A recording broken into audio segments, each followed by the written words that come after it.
हम सब अपने विचारों द्वारा निर्मित पुतले हैं। हम जैसा भी सोचते हैं वैसा ही बन जाते हैं। जितने भी प्रकार की समस्याएं हैं केवल हमारे सोचने के ढंग को प्रदर्शित करते हैं। हम कैसा सोचते हैं। जो समझदार दिमाग होते हैं विचारों पर चर्चा करते हैं, जो औसत दिमाग होते हैं घटनाओं पर चर्चा करते हैं, और जो कमजोर दिमाग होते हैं वे सदैव लोगों पर चर्चा करते हैं। नमस्कार प्यारे बच्चों, साथियों, बहुत अच्छी अपडेट डीएसएसबी की, ठीक है। तो ये जो डीएसएसबी की अपडेट है उन साथियों के लिए जो दिल्ली में अध्यापक बनना चाहता है, पीआरटी, टीजीटी, पीजीटी, 20,000 पदों पर यह भर्ती है। लगभग 30 अगस्त की बात है, जो हमारे उपराज्यपाल जी ने जो साइंस म्यूजियम था शायद, वहाँ से उन्होंने प्रेस कॉन्फ्रेंस के माध्यम से कहा था कि भाई कितने सीट वैकेंट हैं, क्योंकि जो भी एग्जाम है वो डीएसएसबी द्वारा लिया जाता है, कंडक्ट करती है डीएसएसबी, ठीक है। 3 प्रकार की संस्थाएं हैं, एमसीडी है, एनडीएमसी है और एक डीओई है, ठीक है। तो वहाँ कितने पद वैकेंट हैं पीआरटी के, टीजीटी के, पीजीटी के। तो अब फिलहाल एक नोटिस और आया है जो आपने सभी ने पढ़ा भी होगा कि स्पेशल डीएसएसबी को कहा गया है कि हमें विद इन 1 वीक, 1 सप्ताह के अंदर, यानी कि 18 नवंबर तक पूरा डाटा चाहिए वे कितनी सीट वैकेंट हैं, ताकि नोटिफिकेशन जारी हो सके, ठीक है। तो ये जो 20,000 पद है, हो सकता है ये टीचिंग और नॉन टीचिंग दोनों ही हो, दोनों प्रकार के पद निकाले जाएंगे। और ये भी स्पेशल कहा गया है कि मार्च तक सभी के एग्जाम कंडक्ट करवाए जाएंगे, क्योंकि उसके बाद में पता है एग्जाम कोड ऑफ कंडक्ट आचार संहिता लगेगी। लगभग फरवरी मार्च में चुनाव है, तो 1 महीने पहले आचार संहिता जो कोड ऑफ कंडक्ट है वो लग जाता है। तो नोटिफिकेशन उससे पहले आना अनिवार्य है। इसलिए आपका जो नोटिफिकेशन 20,000 पदों का दिसंबर के फर्स्ट वीक में श्योर एंड सर्टेन आने वाला है। उससे पहले 2023 की भर्ती टीजीटी, पीजीटी की, उनके एग्जाम तो आचार संहिता में भी हो सकते हैं। आचार संहिता में केवल नया नोटिफिकेशन नहीं निकाला जा सकता, ठीक है, ज्वाइनिंग नहीं करवा सकते, सिर्फ ओनली एग्जाम ले सकते, बाकी प्रक्रियाएं हो सकती है, ठीक है। तो ये जो नई भर्ती है ये आपकी दिसंबर के फर्स्ट वीक में कन्फर्म आएंगी। और अब एक छोटी सी मैंने एक लाइन बनाई है कि मैंने डीएसएसबी में पीजीटी की मात्र जर्नल की 3 वैकेंसीज में कैसे एग्जाम को क्रैक किया, कैसे सिलेक्शन लिया, ठीक है। मात्र उस समय जर्नल की 3 वैकेंसी थी। 2010 की ये भर्ती है। 2012 में लगभग जाके थोड़ी सी वहाँ प्रक्रिया बहुत लंबी होती है, एग्जाम होता है, ठीक है।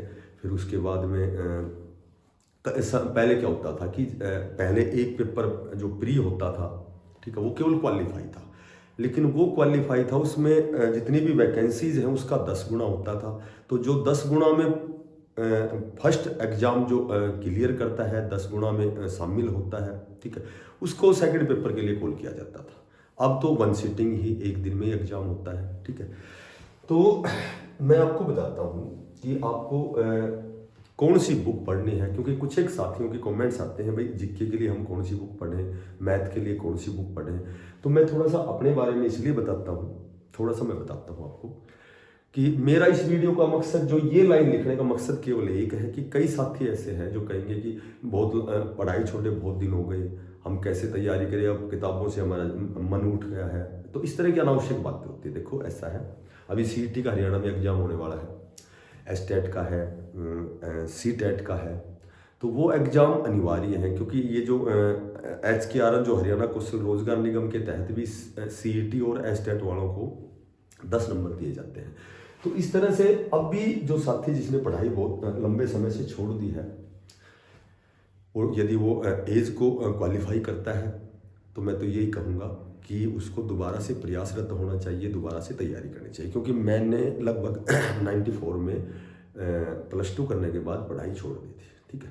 उसके बाद फिर मैंने लगभग ये लगा लो कि जब मैंने वापस पढ़ाई शुरू की, मैंने देखा कि भाई पढ़ाई के बिना तो कुछ भी नहीं है, कितने भी प्राइवेट बिजनेस करो कहीं भी, ठीक है। तो थोड़ा सा मैंने मूड बनाया। तो उन साथियों को मैं यही कहना चाहूँगा कि मैंने कैसे तैयारी की कि मैंने सिर्फ ये सोचा कि मुझे 1 साल तक, 1 साल तक मुझे सब कुछ छोड़ के, यानी कि सब कुछ छोड़ने का मतलब ये नहीं कि भाई हम एंटरटेनमेंट भी छोड़ देंगे, खेलना कूदना भी छोड़ देंगे, ऐसा कुछ नहीं है, ठीक है। 1 साल तक मुझे ठीक 12 बजे तक रात को, यानी कि 8 से 12 मुझे 1 साल तक लगातार सेल्फ स्टडी करनी है। स्वाध्याय द्वारा मुझे ये तैयारी अच्छी करनी है, ठीक है। 98 में इस तैयारी का फर्क ये पड़ा कि 98-9 में हमारे हरियाणा में एक ओटी होती थी, पहले जेबीटी जूनियर बेसिक टीचर के साथ एक और डिप्लोमा होता था ओरिएंटल टीचर का, वैकल्पिक अध्यापक बनने का। इसमें मैंने बहुत अच्छा रैंक लिया। हरियाणा में मुश्किल से 100-150 सीट होती थी ओटी की, तो उसमें मैंने बहुत जो एंट्रेंस जो एग्जाम होता था उसमें बहुत अच्छा स्कोर किया। सिर्फ इसका नतीजा ये है कि मैंने 1 साल तक लगातार, चाहे कुछ भी हो जाए, मुझे 12 बजे तक पढ़ना है। और पढ़ना क्या है, क्योंकि उस समय तो ये नहीं पता, अब तो बहुत सी ऑनलाइन और ऑफलाइन क्लासेज होती है, कोचिंग सेंटर हैं, बहुत से संस्थान हैं, अच्छे बहुत अच्छे टीचर गाइड करने वाले हैं। उस समय तो कोई ऐसा कुछ नहीं था, इतना दौर था ही नहीं कंपटीशन का, ये उस समय की बात है। मैंने क्या किया, चौथी से लेकर के 6th क्लास से लेकर के 10th क्लास तक का पूरा एसएस, ठीक है, उस समय एसएस ही होता था, जैसे अलग अलग सब्जेक्ट नहीं होते थे, ठीक है।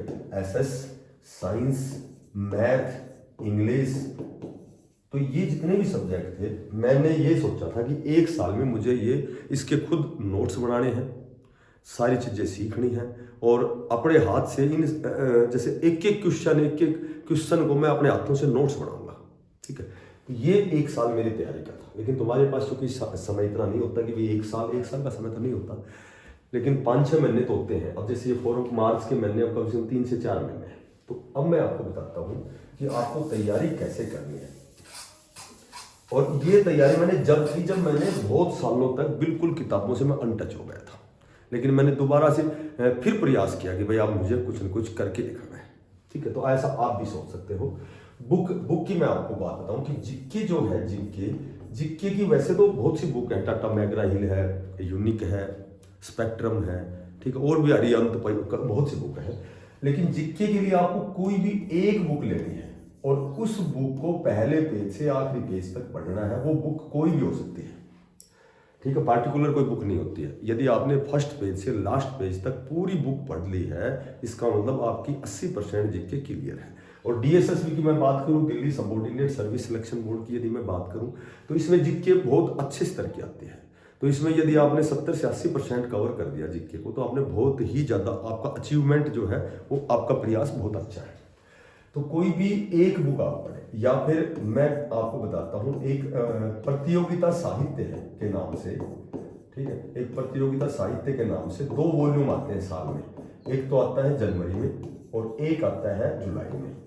आपको ये दोनों लेनी है। 2025 में तो जनवरी की आएगी, 2024 की जुलाई की लेनी है।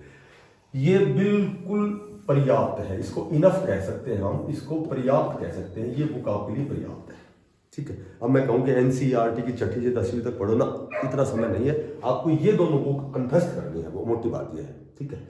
उसके बाद यदि मैं आपको बताना चाहूँ कि भाई इंग्लिश की, तो क्योंकि पार्टिकुलर टीजीटी के अलग सब्जेक्ट है, पीजीटी, तो इंग्लिश में अगर आपको बहुत अच्छी ग्रामेटिक पोर्शन पढ़ना है, आपको बहुत अच्छी वोकैबुलरी पढ़नी है, जितने भी सिविल सर्विसेज के एग्जाम होते हैं, मैं किसी किताब से नहीं जुड़ा हुआ, ना मैं कोई किसी का प्रमोशन कर रहा हूँ। मैंने पढ़ी है किताबें, उसके बारे में बता रहा हूँ मैं केवल। आर.एस. डिलन की एक बुक आती है इंग्लिश की। आर.एस. डिलन की जितने भी सिविल सर्विसेज के एग्जाम होते हैं, वोकैबुलरी लगभग आर.एस. डिलन, बहुत अच्छी बुक इंग्लिश की, ठीक है। हिंदी की यदि मैं बात करता हूँ, बहुत अच्छी हिंदी अगर आपको पढ़नी है, तो एक आता है सरस्वती 9th और 10वीं का, 9वीं 10वीं का एक व्याकरण आता है, वो आती है सरस्वती मानक व्याकरण, ठीक है। सरस्वती मानक जो व्याकरण है, ये बहुत अच्छी हिंदी की बुक है,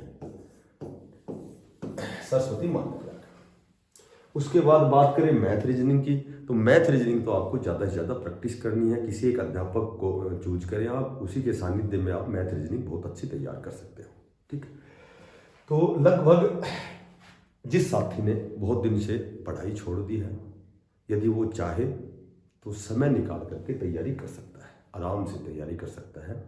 ये उनके लिए एक मोटिवेशनल रहेगा। ये वीडियो का मकसद मेरा इतना ही था कि मैंने बहुत साल प्रयास, पढ़ाई छोड़ के उसके बाद वापस बोला एक वो है ना, एक हिंदी में कविता है शायद, नहुष का पतन है, कि उस नहुष का जैसे पतन हो जाता है, तो बोला जो गिर के उठता है ना वो असली उठना होता है। जब हमने पढ़ाई छोड़ दी, अब हम ये सोच रहे हैं हम कुछ नहीं कर सकते, तो अब फिर उठ सकते हैं, हम चाहे तो हम फिर भी उठ सकते हैं। ठीक है, तो इसका मेरा मकसद यही था।